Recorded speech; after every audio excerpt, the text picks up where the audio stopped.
I was seeing this girl for a few weeks. We'd been on 2 dates. Her name was Phoebe. We matched on a dating app and eventually met a few days later. She was 4 years older than me. Our first date was drinks, and our second date we went out with my friends on a weekend. My friends had neutral opinions about her. They thought she was, quote, nice and kinda quiet. They'd later reveal their actual thoughts on her, but I'll get to that later. Phoebe invited me to an upcoming high school reunion party. She told me she didn't want to go alone, and honestly, after she came to hang out with my friends and I felt like I owed her. This reunion party was falling on a random Saturday in the fall. It wasn't organized by her school, though. She told me that it was organized by this rich guy from her class, and it was being hosted at his house. I haven't had my high school reunion yet, but as far as I know, these things are usually held at bars or catering halls. We got to this guy's house, and it was admittedly a fancy-looking house. It had a gated driveway, but no fancy cars parked anywhere in sight. My thought was maybe the owner parked his car in the garage during the party. The second we stepped into the house, I felt like everyone was staring at us. More specifically, me. A few people came up to Phoebe and hugged her hello, then shifted their attention to me. I felt almost like I was being interrogated with some of the questions these people were asking me, like my whole life story, what I do for a living, who I live with. Finally, Phoebe pulled us away, only to go talk to more people who I also felt like were asking really personal and weird questions. There was also something about all the people in here. They seemed to be older looking than 28, which was the age Phoebe told me she was. Some of these people looked well into their 30s. I made a comment on that to Phoebe, and she said, yeah, some of these people aren't aging too well. I asked if she remembers all these people, and she said yes. I then asked who the party host was. I was curious to meet the owner of this big house. She said she hadn't seen him yet. Throughout the entirety of me being there, I felt like everybody was shooting me daggers. They wouldn't look away either. I whispered that to Phoebe, and she said back it's probably because they're wondering who I am. At the time, that was the only logical explanation I could think of too. It's hard to explain the growing awkwardness at this party, but I can assure you, this was not what a normal high school reunion would be like. There was no music and everyone was dressed weirdly, not like normal 28-year-olds.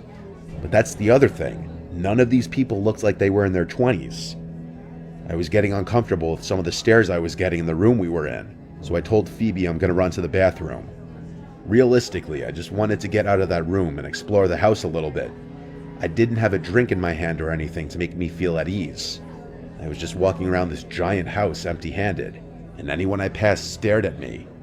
To say I felt out of place would be the understatement of the century. I found the bathroom. I stepped inside even though I didn't have to go. I locked myself inside just to sit and regather myself, take a break from the awkwardness outside. I texted all my friends about how weird this reunion was, and wondering how I could convince Phoebe to leave early.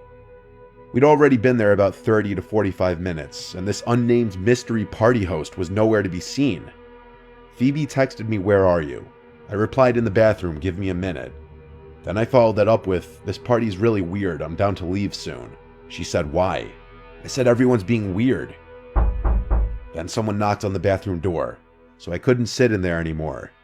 I washed my hands quick and left the bathroom, and the guy waiting outside, who looked like one of the younger ones here, said in a very low voice to me, "You should leave. That girl isn't who she says she is."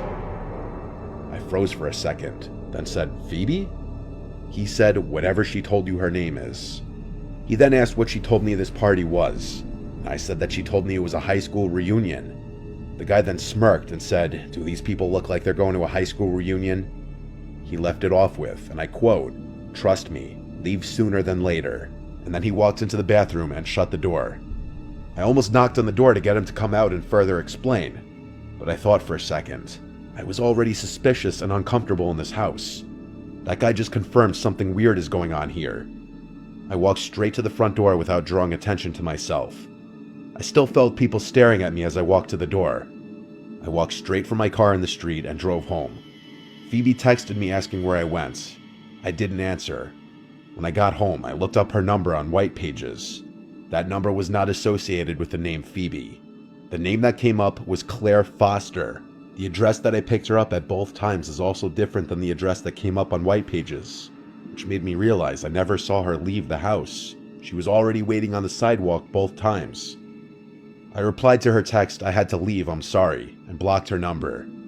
My friends all made jokes, and they told me she thought she was weird and off from the start, but they didn't want to tell me that and make me feel bad. My one friend joked that it sounded like I was in the movie Get Out. My friends and family all have had little theories as to what was going on. Some people would even think I exaggerated the whole thing until I told them about the fake name the girl gave me, and the guy telling me to leave sooner than later.